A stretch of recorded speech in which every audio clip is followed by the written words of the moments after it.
Hello developers, hello family. In today's episode I'm gonna talk a bit about software development lifecycle or development process. You can call it this way or that.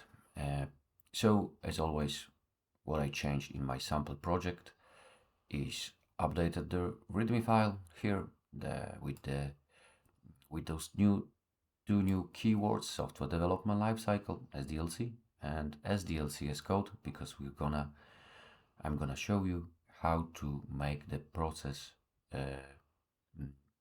described as code, as markdown file inside your repository.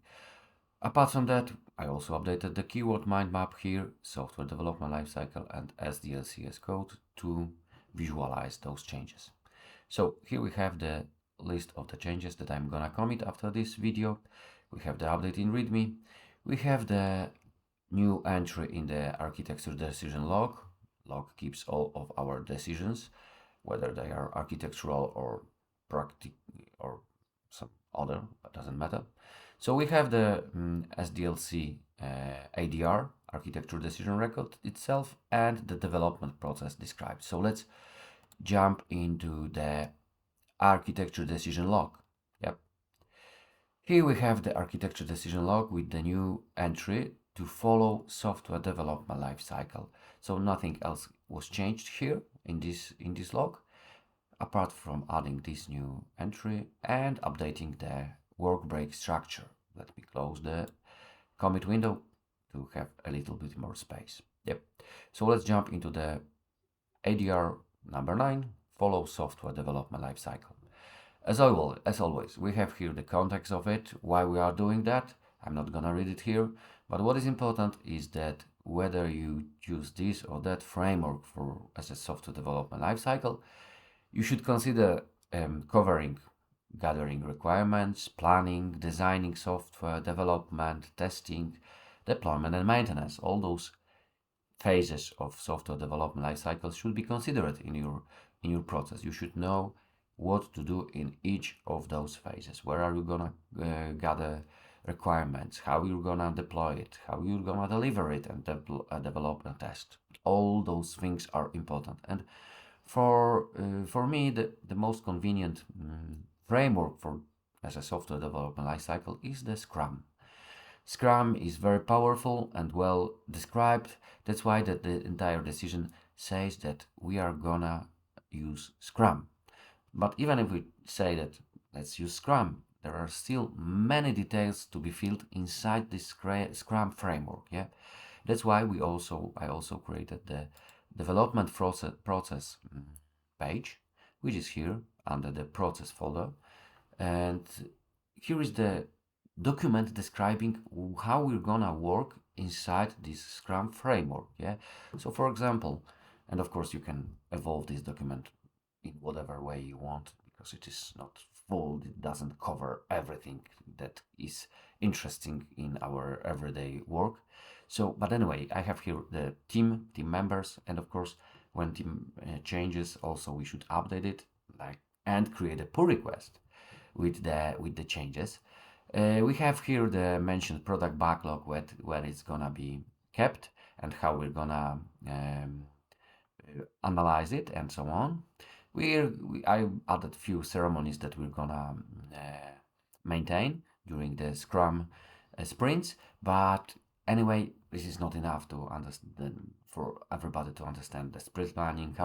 It requires a bit more elaboration here. So I will leave it to you. Probably I will fill it later, but yep.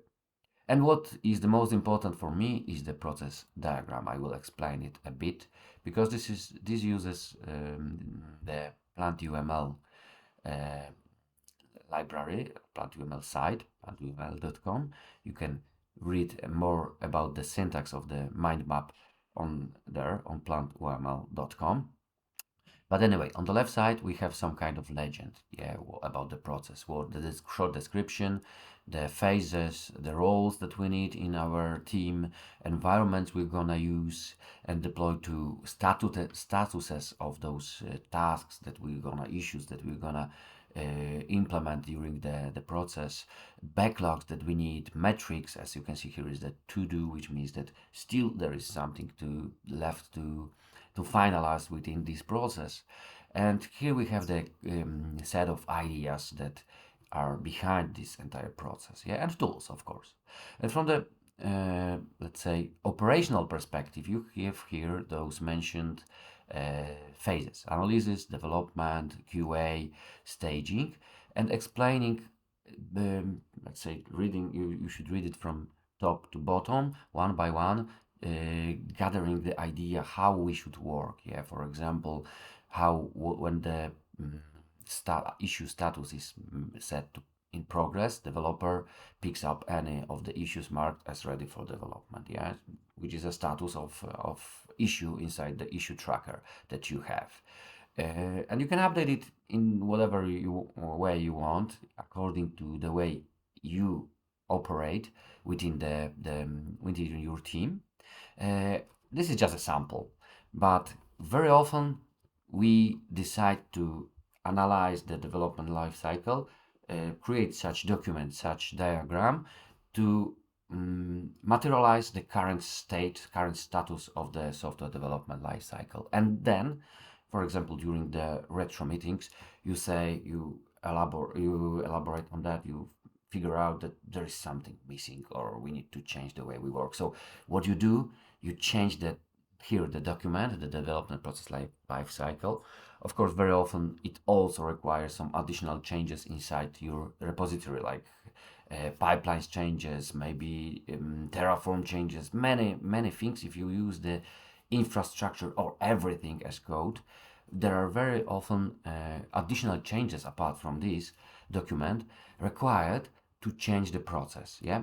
But anyway, the first step is to update this document, and as it is markdown, you can create a pull request of the change, asking someone or maybe entire team to review it and approve that. And finally, when it gets approved and pull request gets merged, then from this point of time, you start working you start working in a different way. So how to do that? Short, because I had another video showing how to update this stuff with this plant2ml. But anyway, here let's make it a bit bigger. Here you have the commented plant.uml syntax. Yeah, if you want to know what is inside here, of course you need to go to plant2ml.com to understand the syntax. Yeah, for example, here we have the node with the person who is analyst. Yeah, so let's add some details here. So we need one more level. I will add underscore, which means, or even Copilot helps me. Yeah, so info collects requirements from stakeholders. Perfect. So we added it here. So now what we should do, there is a special test that allows us to update this textual version of our diagram into the updated image diagram. Yeah, so it was probably already. Let me reload it. Yep, let's reload the diagram. It should be updated. Yep, wait a second, something bad happens. So let me close this document and open it once again. Development process is here, so we are reloading yep.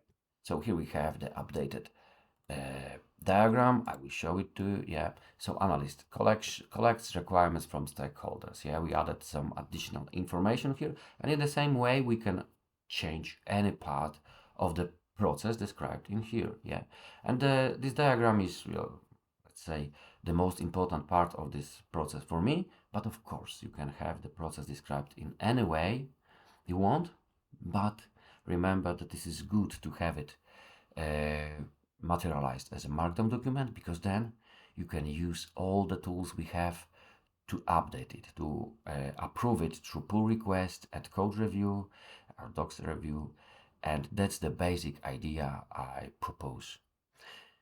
That's it. Thank you for listening. If you have any comments, questions, please ask them below as a comment on YouTube. And stay tuned. Thank you. And remember, hit like and subscribe. Thanks once again. See you.